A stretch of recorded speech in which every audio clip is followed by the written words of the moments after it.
इसकी थी जो हिंदी में नेता सदन अब ने ये पढ़ी तो है, ये तो वो मैं ये समझता नहीं हूं कहा जा माननीय सकता। मंत्री जी क्लियर कर देंगे। माननीय अध्यक्ष जी, माननीय संस्कृति आज नेता सदन नहीं है मान्यवर। जो माननीय नेता प्रतिपक्ष ने जानना चाहा है मान्यवर, जो संविधान 26 जनवरी 1949 को आत्मार्पित किया गया था, उसमें यह शब्द नहीं था। ये 3 जनवरी 1977 को, नहीं पूरी बात आ जाने दीजिए, 3 जनवरी 1977 को एक संविधान संशोधन जोड़ा गया संविधान में, उसमें यह शब्द बाद में आया। यह सही है कि संविधान में यह शब्द दिया हुआ है मान्यवर। और जो कुछ भी माननीय नेता सदन ने कहा है मान्यवर, बहुत सी जगह पर हम अपने अपने विचारों को अलग अलग प्रस्तुत करते हैं मान्यवर। साम्यवाद पर, समाजवाद पर, पूंजीवाद पर हमने समय समय के ऊपर अपने अपने लोगों ने समय समय पर हर तरीके की स्पीचेस दी, अपने विचार व्यक्त किए मान्यवर। संविधान के संबंध में उन्होंने कुछ भी नहीं कहा, संविधान का नाम भी नहीं लिया। कोई भी व्यक्ति किस परिप्रेक्ष्य में कौन सी बात कहता है, उनका विचार किस विषय पर क्या क्या विचार आया है, ये अलग बात है। संविधान के प्रति पूरा आदर है, पूरा सम्मान है। हमने संविधान की शपथ ली है, हम उसको निभाएंगे भी, लेकिन उसको उस परिप्रेक्ष्य में जोड़ा नहीं जाना चाहिए। हमारा किस विषय के ऊपर क्या विचार है, उसको दोनों चीजों को कलम मत करिए। संविधान अपने आप संविधान को कोट नहीं किया, संविधान को किसी प्रकार से उन्होंने उद्धृत नहीं किया, इसलिए उसको ये लाना नहीं चाहिए। और ये नियम 300 नहीं आता मान्य, इसको आग्रह किया जाए। मैंने स्वीकार ही नहीं किया। सदन कल दिनांक 2 मार्च को, आपके नियमावली में भी है, 2 मार्च को ये बात आई थी पार्टी के संविधान कि उत्तर प्रदेश द्वारा विसूचित विशेषाधिकार हनन एवं सदन की अवमानना की सूचना की विशेषाधिकार समिति 2022-23 द्वारा किए गए संस्तुतियों के ऊपर विचार। सदन द्वारा ये आदेशित किया जाता है कि विशेषाधिकार हनन के दोषी अधिकारियों एवं कर्मचारियों को सदन के समक्ष पेश किया जाए। मार्शल इस बारे में रिपोर्ट प्रस्तुत करें। अध्यक्ष महोदय, विशेषाधिकार ये ले लें। स्पीकर पूर्व में स्पीकर साहब रहे, वो अपनी बात रख रहे थे, किसी ने सुना ही नहीं। देखिए, इसको विशेषाधिकार का ले लें। मुझे लगता है कि आप इंटरेस्टेड ना हो तो फिर जो दी गई थी किसी सदन की, वो किसकी आपने हिंदी कर दिया। क्या आप समाजवाद को इस तरीके से कहेंगे? माननीय नेता, मैं अध्यक्ष महोदय सरकार के और उसे हम इस सदन से वॉकआउट करते हैं समाजवादी लोग, क्योंकि ये सरकार संविधान के खिलाफ है। ये सरकार बाबा साहब के जो दिया गया है संविधान, उसके खिलाफ है। डॉक्टर राममनोहर लोहिया ने जो सिद्धांत दिया, उसके खिलाफ सरकार है।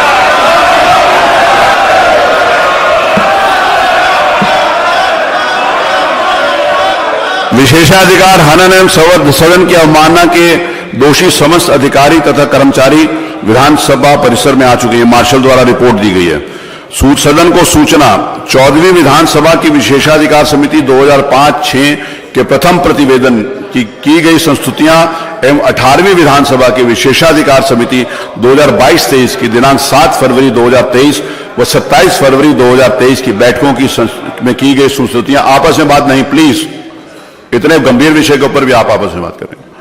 2023 की बैठकों में की गई संस्तुतियों के अनुपालन में 1 श्री अब्दुल समद तत्कालीन क्षेत्राधिकारी बाबूपुरा कानपुर, 2 श्री ऋषिकांत शुक्ला तत्कालीन थानाध्यक्ष कानपुर नगर कानपुर, 3 श्री त्रिलोकी सिंह तत्कालीन उपनिरीक्षक थाना कोतवाली कानपुर नगर, 4 श्री छोटे सिंह यादव तत्कालीन कांस्टेबल थाना किदवई नगर कानपुर, 5 श्री विनोद मिश्रा तत्कालीन कांस्टेबल थाना काकादेव कानपुर, 6 श्री मेहरबान सिंह यादव तत्कालीन कांस्टेबल थानाध्यक्ष कानपुर नगर को आदरणीय सदन के दंड हेतु उपस्थित किया जाएगा। विशेषाधिकार की अवहेलना एवं आदरणीय सदन की अवमानना के लिए दोषी श्री अब्दुल समीद तत्कालीन क्षेत्राधिकारी कानपुर, श्री ऋषिकांत शुक्ला तत्कालीन थानाध्यक्ष किदवई नगर, श्री त्रिलोकी सिंह तत्कालीन उपनिरीक्षक थाना कोतवाली कानपुर नगर, श्री छोटे सिंह यादव तत्कालीन कांस्टेबल थाना किदवई नगर कानपुर, श्री विनोद मिश्रा तत्कालीन कांस्टेबल थाना काकादेव कानपुर, श्री मेहरबान सिंह यादव तत्कालीन कांस्टेबल थाना कानपुर नगर को आदरणीय सदन में उपस्थित होने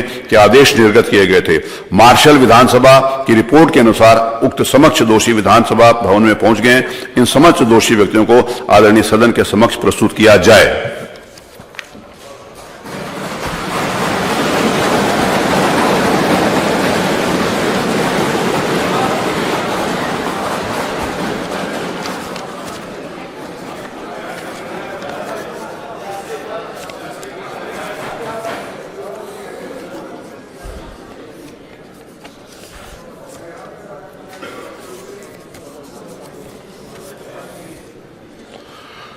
माननीय संसदीय कार्य मंत्री जी। माननीय अध्यक्ष जी,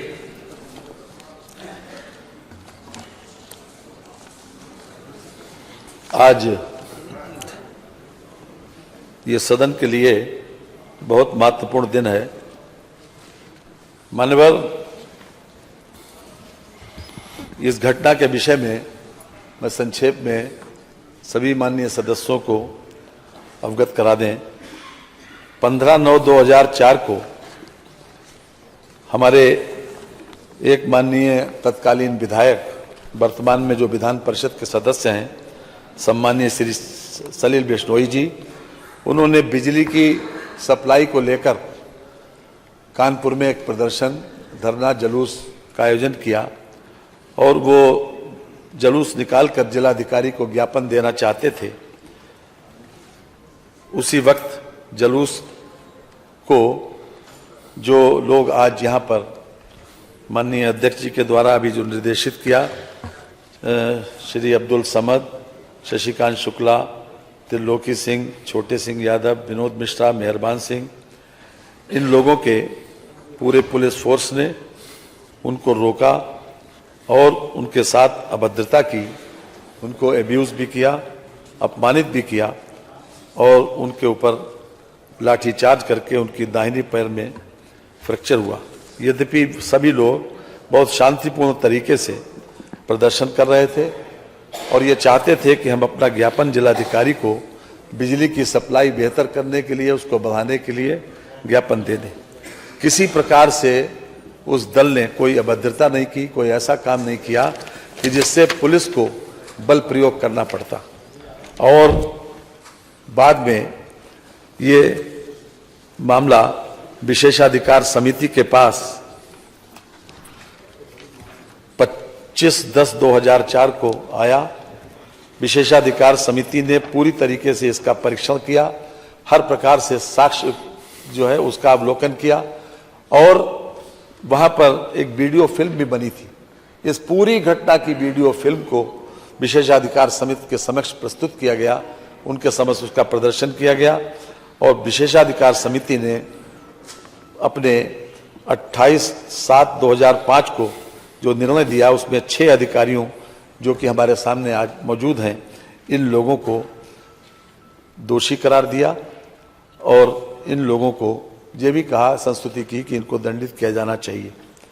इसके संबंध में 19/8/2021 को पिछली विधानसभा में महाधिवक्ता से राय मांगी गई। महाधिवक्ता की राय भी इसी बात के पक्ष में थी जो विशेषाधिकार समिति ने जो संस्तुति की थी। उसके अतिरिक्त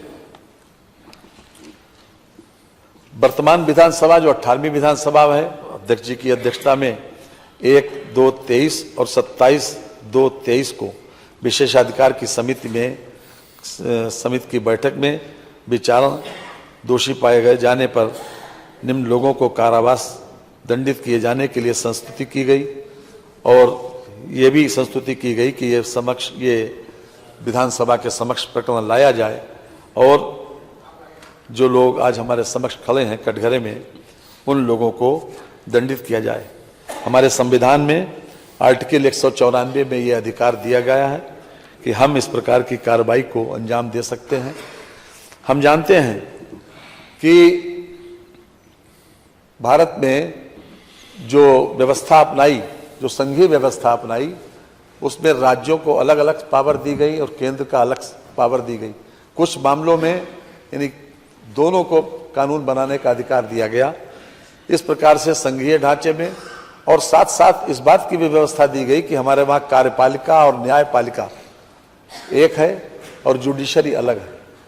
यानी जो लेजिस्लेचर से जो लोग चुन के आते हैं, उसी प्रकार से हमारा मंत्रिमंडल बनता है और उस मंत्रिमंडल जो है वो पूरे व्यवस्था का संचालन करता है। लेकिन हम लोगों का ये दायित्व है कि हम हर तरह से इसमें सामंजस्य बैठा लें, कार्यपालिका और व्यवस्थापिका में एक सामंजस्य रहे और ऐसी व्यवस्था रहे कि हमें संचालन में हमेशा सुविधा रहे। जब हमने लोकतंत्र की प्रक्रिया अपनाई तो हम सब लोग अच्छी तरह से जानते हैं कि तंत्र के ऊपर लोक है, संविधान की पहली लाइन भी यह है कि we the people of India, यानी अर्थात हम लोग, सभी लोग, यानी देश के सब लोग उसमें सबसे ऊपर है। जो भी ये तंत्र बना हुआ है, ये तंत्र के ऊपर हम हैं, अर्थात ये व्यवस्थापिका, ये जो हमारी विधानसभा है या लोकसभा, ये सब सारी व्यवस्थाओं के ऊपर है और इसका ही निर्णय सुप्रीम है। ये सही है कि न्यायपालिका को ये सही है कि हमारी बात को इंटरप्रेट करने का अधिकार है, उसकी व्याख्या करने का अधिकार है हर परिस्थिति को देखकर, लेकिन सुप्रीमेसी ऑफ द पार्लियामेंट तो सुप्रीमेसी ऑफ द लेजिस्लेचर, जो संविधान जिन लोगों ने बनाया है उनके मन मस्तिष्क में था और इसीलिए यही व्यवस्था अभी तक चली आ रही है।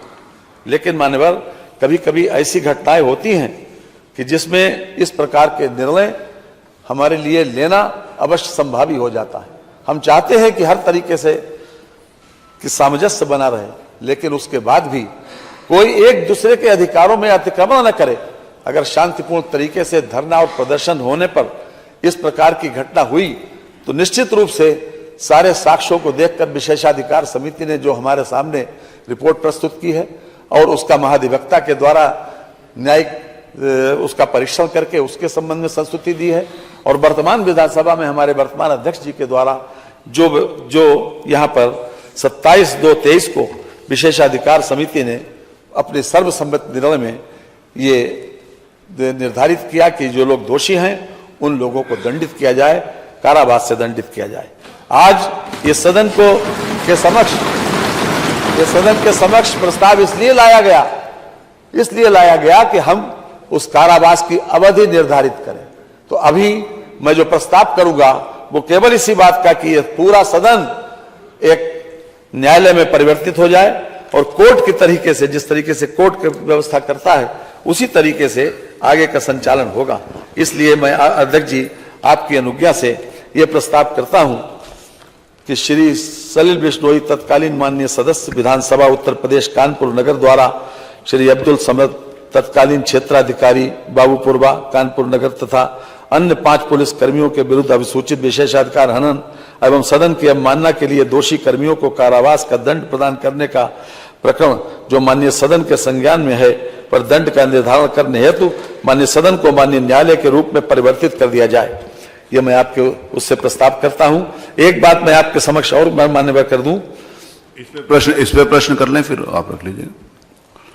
प्रश्न यह है कि श्री सलील बिश्नोई तत्कालीन माननीय सदस्य विधानसभा उत्तर प्रदेश कानपुर नगर द्वारा श्री अब्दुल समद तत्कालीन क्षेत्राधिकारी बाबूपुरा कानपुर तथा अन्य 5 पुलिस कर्मचारियों के विरुद्ध अभिसूचित विशेषाधिकार हनन एवं सदन की अवमानना के लिए दोषी कर्मचारियों को कारावास का दंड प्रदान करने को प्रकरण जो माननीय सदस्य के संज्ञान में है पर दंड निर्धारित करने हेतु माननीय सदन को माननीय न्यायालय के रूप में परिवर्तित कर दिया जाए। जो माननीय सदस्य के पक्ष में हो कृपया हाँ कहें, जो माननीय सदस्य के विरोध में हो कृपया नहीं कहें।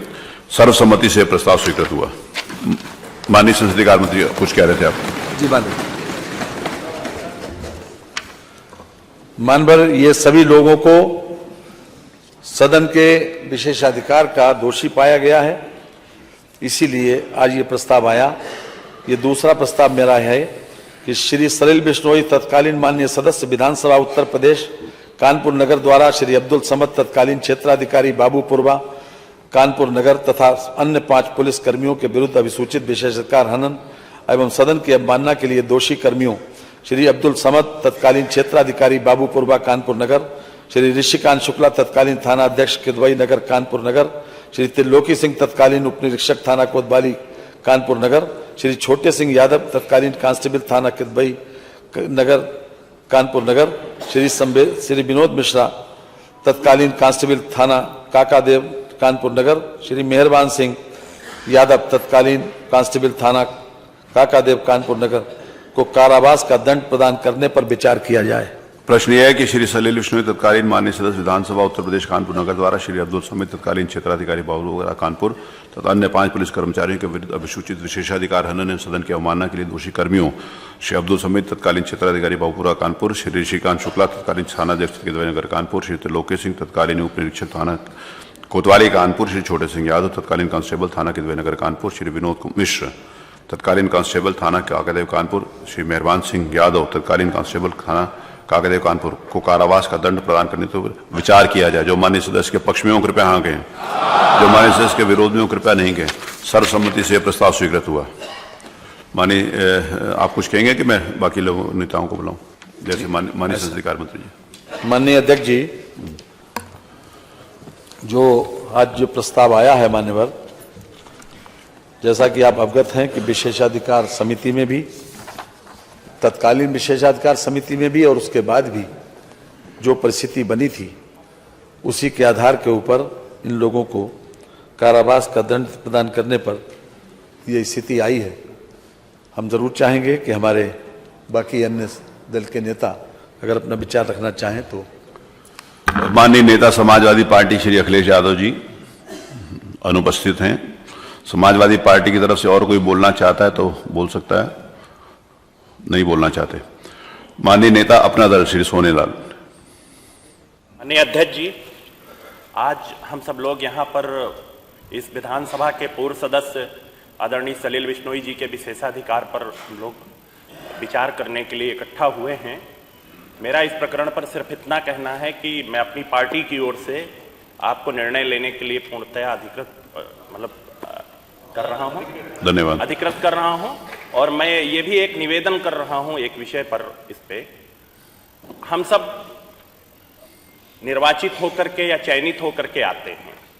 हमारे लिए जो विशेषाधिकार का विषय है, इसमें एक निवेदन जरूर मैं आपसे करूंगा कि आजकल मैं एक सदस्य के रूप में आपसे कह रहा हूं, भाषाई जो आदान प्रदान अधिकारी। चलिए उसके ऊपर विशेष चर्चा करेंगे, अभी नहीं, ये प्लेटफॉर्म नहीं है। श्री नेता राष्ट्रीय लोकदल श्री बाल्यान जी, श्री बाल्यान जी बोलना चाहते हैं? उनका कोई सदस्य बोलना चाहता है? नहीं बोलना चाहते, इसका दो समर्थन में। श्री अनिल कुमार त्रिपाठी, निर्बल इंडियन शोषित हमारा अपना दल, बताइए। माननीय संजय जी। अध्यक्ष जी, हमारा दल, हमारी पार्टी, हमारे दल के सदस्य आज इस तरह की घटना आगे न हो और विशेषाधिकार संविधान में मिला हुआ और जनता ने दिया। अगर हम जनता के प्रतिनिधि हैं और सदन के सदस्य की रक्षा नहीं कर पाए तो ऐसे अधिकारी कर्मचारी जनता की क्या रक्षा करेंगे? इनके खिलाफ जो भी हो सकता है। चलिए, धन्यवाद। आप अध्यक्ष जी, हमारी पार्टी आपकी कार्यकुशलता पर गर्व करती है और पूरा समर्थन करती है। जो भी निर्णय सुनाएंगे हमारा दल आपका समर्थन करता है। नेता श्री ओम प्रकाश जी राजभर, सुहेल देव, भारतीय समाज पार्टी। माननीय अध्यक्ष जी, हमारी पार्टी, हमारे सभी विधायक, हम लोग ये निर्णय आपके ऊपर छोड़ते हैं। जो भी निर्णय आप देंगे हम लोग सर्वमान्य हैं। माननीय नेता भारतीय राष्ट्रीय कांग्रेस श्रीमती आराधना मिश्रा मोना जी। माननीय अध्यक्ष जी, संविधान के इस मंदिर में सदस्यों की और संविधान की सुरक्षा के लिए जो निर्णय आप लेंगे आज, उससे मैं और मेरा दल पूरी तरह सहमत। हमें पूरा विश्वास है कि आप हम सब की बात को समझते हुए इस पर निर्णय ले लेंगे। पूरा विश्वास है हमें आपके निर्णय। माननीय नेता जनसत्ता दल कुंवर रघुराज प्रताप सिंह राजा भैया जी।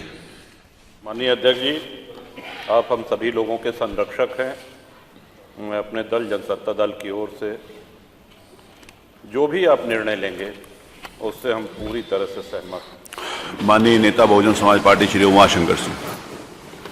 माननीय अध्यक्ष जी, क्योंकि इस मंडप में आप हम सबके अभिभावक हैं, संरक्षक हैं, इसलिए इस संबंध में भी मुझे पूरा विश्वास है कि आप जो भी निर्णय लेंगे हम सबके हित में लेंगे।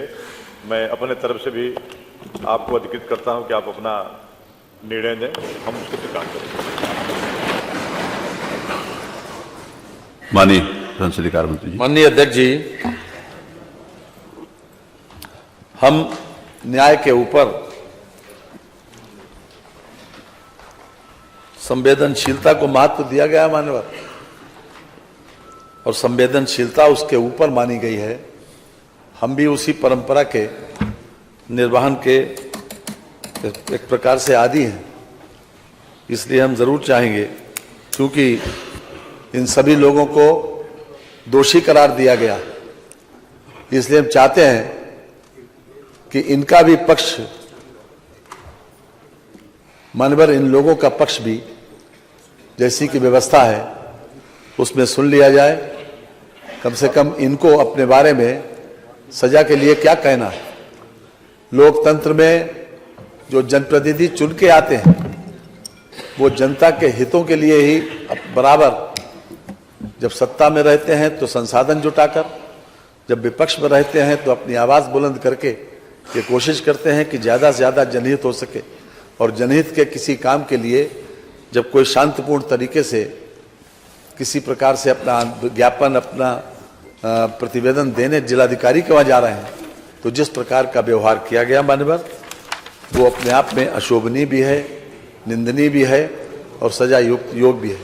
इसलिए मानवर आपने यहाँ पर यह व्यवस्था की है कि सभी पूरी विधानसभा आज कोर्ट में परिवर्तित हुई, लेकिन किसी भी निर्णय से पहले, हम किसी भी प्रस्ताव से पहले ये जानना चाहेंगे कि आपका पक्ष क्या है। आपको भी कन्विक्शन के के अंतराल पर कन्विक्शन के मामले में कि कितना दंड इनके लिए हो, इनको भी मान लिया, सुन लिया जाए कि क्या स्थिति है। मैं सुन लेता हूँ।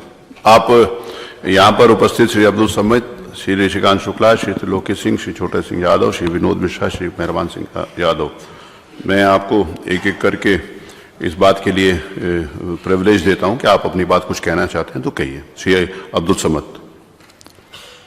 परम आदरणीय माननीय अध्यक्ष जी, परम आदरणीय माननीय सदस्यगण, परम आदरणीय तत्कालीन विधायक माननीय सलील बिश्नोई जी, मैं आप सभी लोगों का सादर चरण स्पर्श करते हुए प्रणाम करता हूं।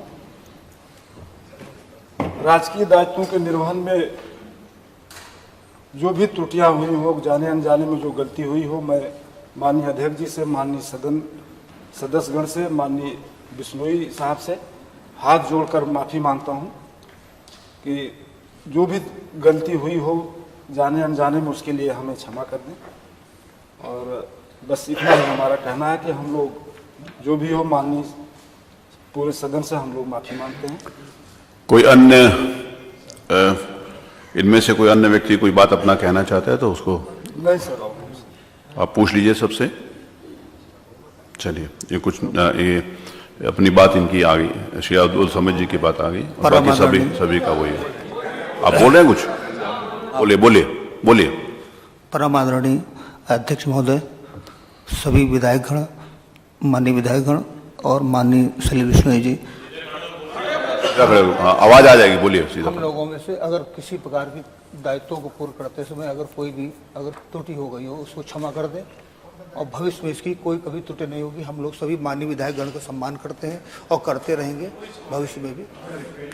जी, और कोई बोलना चाहते हैं? माननीय अध्यक्ष जी, जिस प्रकार से सभी सदस्य ये महसूस करते हैं, आज जो कटघरे में खड़े हैं, अब्दुल समद के साथ जो पांचों लोग कटघरे में खड़े हैं, उन सभी लोगों ने, बाकी सबकी भी यही राय है, सभी लोगों ने विनम्रता पूर्वक माफी का प्रस्ताव किया है। लेकिन मान्यवर, लोकतंत्र में इस विधायिका का सम्मान बचा रहना बहुत जरूरी है। जैसा कि मैंने प्रारंभ में कहा था कि एक 4 लाख, 5 लाख, 6 लाख और 10-10 लाख लोगों से चुनकर लोग आए यहाँ पर, वो लोग केवल जनता के हितों में काम करते हैं। ये भी सही है कि ये अधिकारी लोग शासन के निर्देशों का पालन करते हैं, लेकिन मान्यवर, ये अधिकार नहीं मिल जाता कि इन लोगों को किसी प्रकार से नाजायज तरीके से किसी को गाली दें, किसी को अब्यूज करें, किसी को अपमानित करें या डंडा चलाएं। वहां पर कोई ऐसी परिस्थिति नहीं थी कि इस प्रकार का बल प्रयोग करें या किसी प्रकार से गाली दें, और इस प्रकार की स्थिति बाकायदा वीडियोग्राफी में आई है। मानवर, ये सही है कि हम आपसे भी अनुरोध करेंगे कि संवेदनशीलता तो जरूरी है, निभाना भी चाहिए, लेकिन मानवर फिर भी चूंकि आज ये सदन कोर्ट में परिवर्तित हुआ और आपको सर्वाधिकार है हर तरह से, और इसके संबंध में भी कई प्रकरण यहां विधानसभा में, चाहे 1959 हो, चाहे उसके बाद सन 89 हो, इसके बीच में भी 1-2 प्रकरण ऐसे आए। लगातार इस बात को सुप्रीम कोर्ट ने भी मेजॉरिटी जजमेंट से इस बात को परिभाषित किया है कि किसी भी तरीके से जुडिशरी और जो व्यवस्थापिका है वो किसी प्रकार से एक दूसरे के काम में हस्तक्षेप न करे। और हम समझते हैं कि यहाँ का ये फैसला, आपका जो फैसला, किसी भी कोर्ट ऑफ लॉ में कोई चैलेंजेबल नहीं है मानवर।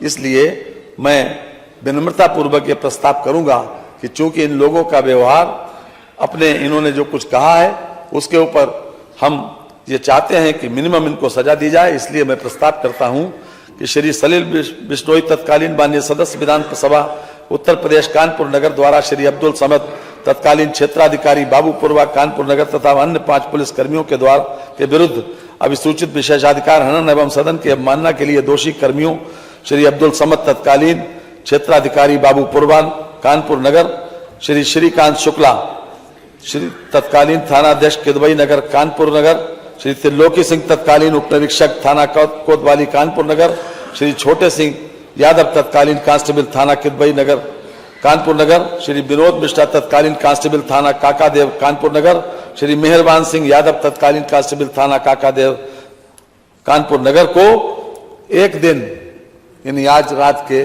12 बजे तक दिन का कारावास की सजा दिया जाए।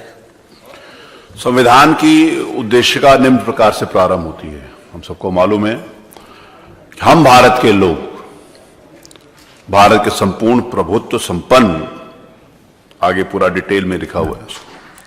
इस संविधान को अंगीकृत, अधिनियमित और आत्मार्पित करते हैं।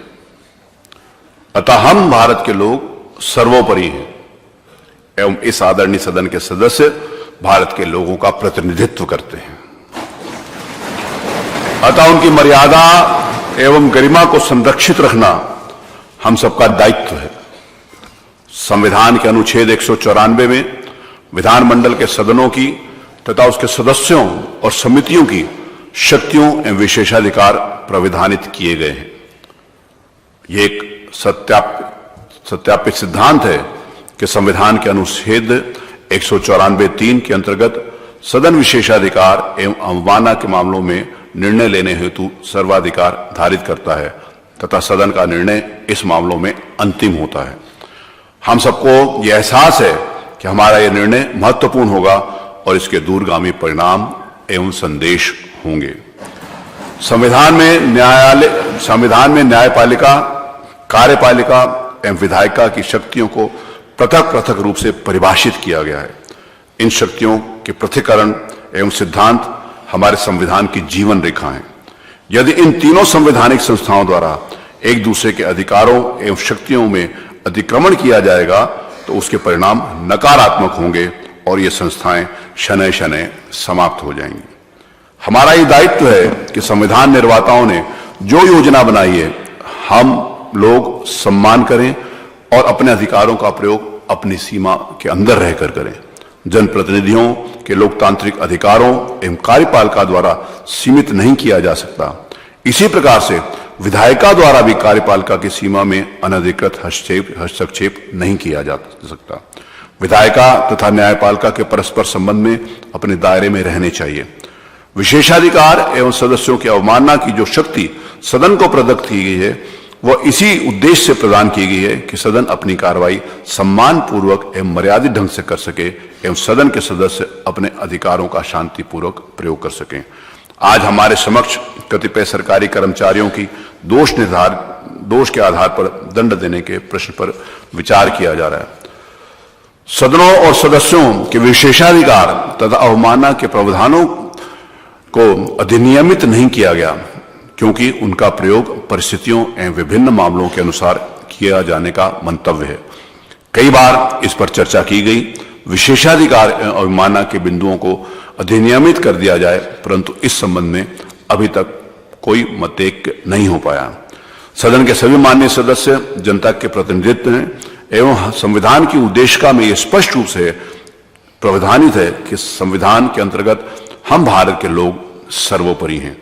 यदि जनता उसके प्रतिनिधियों के विरुद्ध लोकतांत्रिक अधिनियमों के प्रयोग में कोई बाधा आती है तो उसको रोकने के लिए विशेषाधिकार एवं अवमानना की शक्तियां प्रदत्त की गई हैं, अन्यथा यह संस्था महत्वहीन हो जाएगी। उपरोक्त वर्णित संवैधानिक योजना के अंतर्गत है। वर्तमान प्रकरण में भी इस आदरणीय सदन को आज विचार करने के लिए मजबूर होना पड़ा। संसदीय कार्य मंत्री द्वारा प्रस्तुत किए गए तथ्यों से यह स्पष्ट है कि यह प्रकरण चिंतनीय है और इस प्रकरण में आदरणीय सदस्यों के विरुद्ध जिस प्रकार का बर्ताव दोषी अधिकारियों एवं कर्मचारियों द्वारा किया गया है वो उनके अधिकारों से परे है था एवं संविधान अनुशासन के विपरीत था। दोषी अधिकारियों के आचरण के कारण ही विशेषाधिकार समिति द्वारा यह संस्तुति की गई कि उनको दंड दिया जाए। विशेषाधिकार एवं सदन के सदस्यों की अवमानना की शक्तियां विशिष्ट एवं वृहद हैं।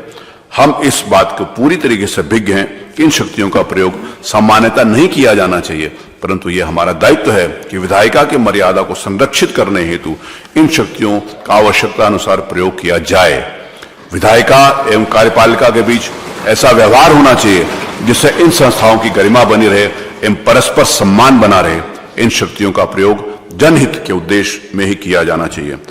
इस सदन के एक आदरणीय सदस्य के साथ जो आचरण उनके शांतिपूर्वक प्रतिवाद के सापेक्ष किया गया वो निंदनीय है एवं इस संबंध में निश्चित रूप से एक संदेश जाना चाहिए कि विधायिका एवं उनके सदस्यों को लोकतांत्रिक अधिकारों के प्रयोग में इस प्रकार का आचरण न किया जाए, अन्यथा ये संस्थाएं समाप्त हो जाएंगी और संसदीय लोकतंत्र भी खतरे में रहेगा। हम सबका ये दायित्व है कि आने वाली पीढ़ियों के लिए ये उदाहरण पेश हो एवं इस संवैधानिक संस्थाओं को संरक्षित एवं सुरक्षित रखने के उपाय करें।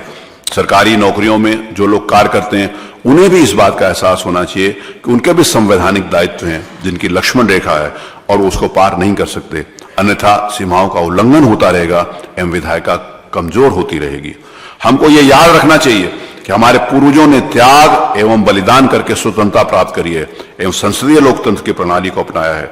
यदि इसी सदस्य के जनता के प्रतिनिधियों के लोकतांत्रिक अधिकारों का हनन किया जाता रहेगा तो ये संस्थाएं बहुत आगे नहीं चल पाएंगी एवं हमारी स्वतंत्रता का कोई अर्थ नहीं रह जाएगा। सदन एवं उसके सदस्यों को ये शक्तियां किसी के डराने धमकाने दंडित करने के उद्देश्य से नहीं बनाई गई, परंतु इस कारणवश अस्तित्व में आई कि सदनों की गरिमा मर्यादा एवं उनका संवैधानिक महत्व बना रहे एवं संसदीय लोकतंत्र सुदृढ़ हो। शासकीय अधिकारियों को संविधान के अनुच्छेद 311 में कतिपय संरक्षण प्रदान किया गया है, जिसके अंतर्गत यह प्रावधानित किया गया है कि किसी भी व्यक्ति को जो संघ या सिविल सेवा या अखिल भारतीय सेवा या राज्य की सिविल सेवा का सदस्य है उसको सुनवाई का अवसर दिया जाना चाहिए एवं विधिवत जांच के उपरांत ही सेवा से हटाया जा सकता है अथवा पदच्युत किया जा सकता है। संविधान के अनुच्छेद 11 के खंड 2 में यह प्रावधानित है कि यदि सशक्त प्राधिकारी का यह समाधान हो जाए कि किसी कारण से ऐसी जांच कराया जाना युक्त रूप से साध्य नहीं है तो उसके बिना भी अधिकारी को सेवा से हटाया जा सकता है। इसके साथ ही संविधान के अनुच्छेद 194 के अंतर्गत विधानमंडलों सदनों तथा उनके सदस्यों के विशेषाधिकार एवं अवमानना की शक्तियां प्रावधानित की गई हैं। संविधान के अनुच्छेद 194(3) के अंतर्गत यह स्पष्ट रूप से प्रावधानित किया गया है कि विधानमंडल के किसी सदन अथवा सदस्यों की समितियां की शक्तियां विशेषाधिकार और अनुमतियां ऐसी होंगी जो वो विधानमंडल समय समय पर निश्चित करे। वर्णित परिस्थितियों से यह स्पष्ट है संविधान की विशेषाधिकार एवं अवमानना की शक्तियां वृहद हैं। मेरा यह समाधान है कि समाधान है तिक अनुच्छेद 194 एवं 311 में आपस में द्वंद्व नहीं है। अनुच्छेद 311(2) के अंतर्गत बिना जांच के किसी भी अधिकारी को सेवा में अवमुक्त किया जा सकता है तथा 194 के अंतर्गत जो शक्तियां विधानमंडल को प्रदत्त हैं उसके तहत सेवा संबंधित जो दंड उनको कारावास अथवा संबंधित दंड विधानमंडल द्वारा दिए जाते हैं उनको 311(2) के अंतर्गत माना जाएगा। इसके अतिरिक्त यह भी अवलोकनीय है कि विशेषाधिकार समिति द्वारा दोषी अधिकारियों को सुनवाई का पर्याप्त अवसर दिया जा चुका है, अतः ये नहीं कहा जा सकता इस मामले में नैसर्गिक न्याय के सिद्धांतों का अनुपालन नहीं किया गया। चूंकि विशेषाधिकार समिति द्वारा वृहद जांच की जा चुकी है, अतः अनुच्छेद 311 में निहित नैसर्गिक न्याय के सिद्धांतों का अनुपालन भी सुनिश्चित किया जा चुका है। अनुच्छेद 311, अनुच्छेद 194 तथा निर्वाचन सामंजस्यपूर्ण नीति से किया जाएगा। अतः शासकीय अधिकारियों के दायित्वों तथा सदन की विशेषाधिकार समिति व सदस्यों की अवमानना की शक्तियों के मध्य में कोई द्वंद्व नहीं है, वरन एक दूसरे का परस्पर सम्मान एवं उनकी सेवाओं का आदर किया जाना चाहिए। उत्तर प्रदेश विधानसभा की प्रक्रिया तथा कार्य संचालन नियमावली 1958 के अंतर्गत बनाए गए नियमों के अनुसार सदन द्वारा विशेषाधिकार हनन हेतु अथवा सदस्य की अवमानना हेतु निम्नलिखित दंड दिए जा सकते हैं। उत्तर प्रदेश विधानसभा की विशेषाधिकार समिति की आंतरिक कार्य प्रणाली नियमावली के परिशिष्ट 2 नियम 73 दंड 1 सदन अथवा विशेषाधिकार समिति की सिफारिश पर निम्नलिखित दंड दे सकते हैं। 1 भर्त्सना, दूसरा शस्त्री, तीसरा सदस्य का निलंबन, चौथा जुर्माना तथा सदस्य का निष्कासन तथा कारावास, जिसकी अवधि सदन के प्रस्ताव पर निर्भर है, परंतु सत्रावसान या विघटन के उपरांत आगे नहीं बढ़ा जा सकती। और अन्य कोई दंड जिससे सदन अनुच्छेद 194 के उपबंधों के अंतर्गत उचित समझे और ठीक समझे, वो भी दंड दिया जा सकता है। उपयुक्त वर्णित प्रावधानों से यह स्पष्ट है कि प्रकरण में कारावास के दंड का भी प्रावधान है, जिसकी अवधि अधिकतम सभी के विघटन तक हो सकती है। विशेषाधिकार के उल्लेख एवं अवमानना के संबंध में जो शक्ति प्रदत्त की गई है, उसका उद्देश्य गंभीर दंड देने का नहीं, वरन उन संवैधानिक संस्थाओं की मर्यादा एवं गरिमा का संरक्षण करना है। संसदीय लोकतंत्र के इतिहास में ऐसे अवसर आए हैं जबकि जनप्रतिनिधियों द्वारा लोकतांत्रिक अधिकारियों के प्रयोग में विरोध उत्पन्न हुए। ऐसी बातों की पुनरावृत्ति न हो तथा जनप्रतिनिधियों के अधिकारों एवं दायित्वों का निर्वहन सुचारू रूप से हो सके, इसी उद्देश्य से संविधान के अनुच्छेद 194 की योजना विरचित है। वर्णित परिस्थितियों एवं तथ्यों एवं विधिक संवैधानिक प्रावधानों के स्थिति में सभी माननीय सदस्यों के मंतव्य को दृष्टिगत रखते हुए मेरा यह मानना है कि प्रस्तुत प्रकरण में विशेषाधिकार समिति द्वारा सभी पाए गए दोषी अधिकारियों को कारावास की सजा दी जाए। मैं माननीय संसदीय कार्य मंत्री द्वारा जो प्रस्ताव किया गया है कि प्राय एक दिन का मतलब 24 घंटे होता है, लेकिन उन्होंने जो प्रस्ताव किया है मैं उससे सहमत हूं और आज भर के लिए ये एक दिन का मतलब आज भर के लिए इम्प्रिजनमेंट की कार्रवाई होगी। यहाँ पर ऊपर विधानसभा परिसर के अंदर ही शुरू से जिस समय विधानसभा बनी थी और कानून के ये व्यवस्था, इस बात को ध्यान रखा गया था कि अगर कभी ऐसी परिस्थितियां आएंगी तो यहाँ पर ऊपर एक सेल है जहाँ पर जेल का वो प्रावधान है, तो वहाँ पर इन लोगों को ले दिया जाएगा।